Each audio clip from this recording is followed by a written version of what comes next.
Last week, when the Tamil cinema world was engrossed in Silambarasan's time travel thriller, Manada, another film based on the travel of time silently reached our homes, streaming on Sony Live.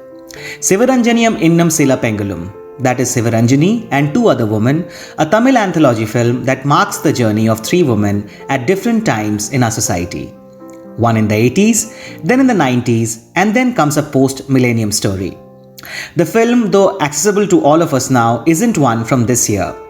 It has been making rounds in the festival circuit from 2018 onwards and finally gets a virtual public release. When we watched it last weekend, the film still didn't have an entry on IMDb. We find it's there now with 58 valuable ratings. It better be, because here we are talking about one of the finest Indian anthology films ever made, which also portrays the everyday struggles of the Indian woman like rarely before. Mind you, this is a film which got made well ahead of The Great Indian Kitchen, that we have all celebrated deservingly this year. Another film which was initially snubbed all across and then which got its due. Sivaranjaniyam Innum Sila Pengalum is no less a film. Well, arguably better. And here's our effort in trying to urge you to watch and support this extremely well-made and relevant film. Before we move on, here once again requesting your support through likes and subscriptions so that we can continue talking about good cinema.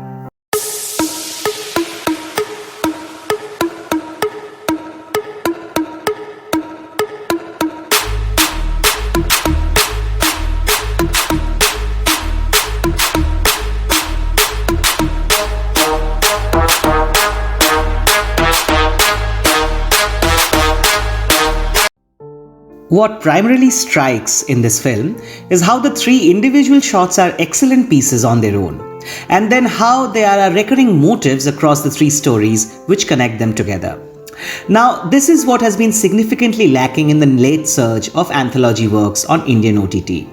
Shots made by different competent directors, when bound together, come out uneven and do not hold together. Here, it's a work of a single man, the vision of director Vasant, on screen, played in 3 chapters, each of which also work individually. There is a genuine sense of tension in each story about what happens next for the heroines, which achieves this feat for the overall film.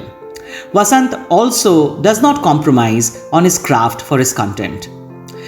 This is a film that tells us 3 stories, but beyond that there's ample investment on compositions, camera angles, or intelligent connectors in the screenplay which elevate the film beyond its stories. Say for the second story, Devaki, which is entirely shot from the point of view of a small boy who watches the adults from a distance. The vision of a young male who at a stage of assessing the world around him, his privileges, his entitlements and legacy. Vasant could have told the story of Devaki without bringing this layer through his camera work, and it would still be a good film. But instead he brings in this second layer to his making, even at the cost of almost never capturing his heroine in close-ups, Parvati.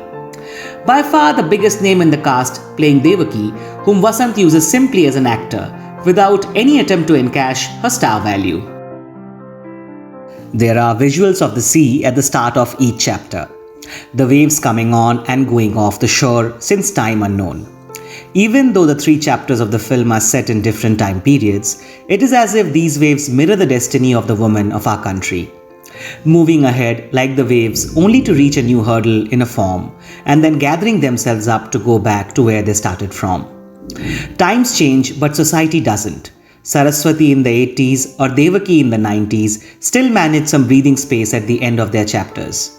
But Sivaranjani, a post-millennial housewife whom we expect to get better space for herself, is found out to manage none.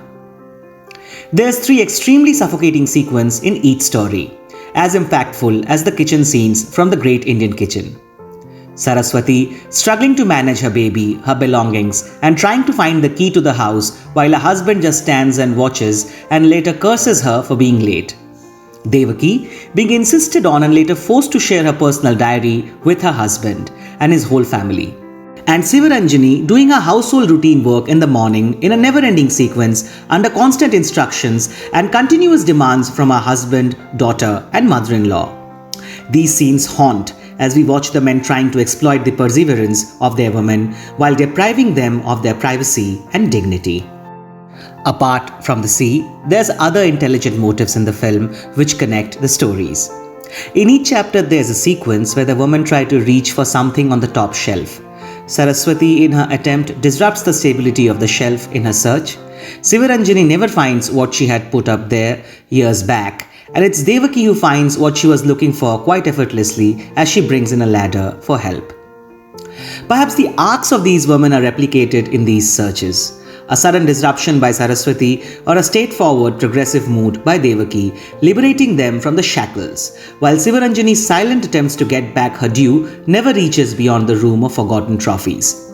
Look how Vasant shows each of the women are strong, capable and equipped to make their own mark, but eventually the silent one hardly has a redemption even though she is more physically powerful than the others.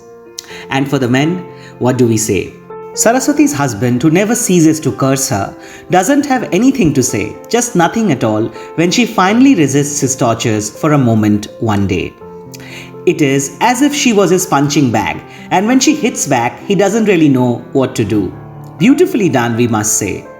Devaki's husband, who apparently seems to be the most loving and progressive one, not minding sitting behind her while she is riding the scooter, shows his true color when Devaki denies him access to her personal diary. And Sivaranjani's husband, thanks to her silence, is all comfortable and settled, even being the worst kind of misogynist that one can be. And then there's the male kid in Devaki's story, being bathed by his mother, demanding kisses and complaining about the number of eggs he has been given as against his infant sister. An Indian male in the making.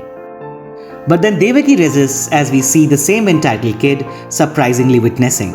We find Sivaranjani's daughter caring for her even when she never complains, and we feel confident that Saraswati's daughter must have her as an idol in her heart.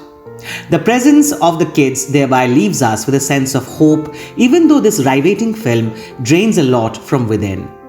And that we are hearing these stories, making such honest attempts of bringing these tales to limelight and celebrating them also adds onto that hope. Watch this film if you haven't done that yet. Spread the word and let your friends and family know about this brilliant work so that it gets the due attention. That is all from us today. Thank you for watching. Please let us know what you think about the review and please leave a comment and a like so that we can grow faster. Thank you.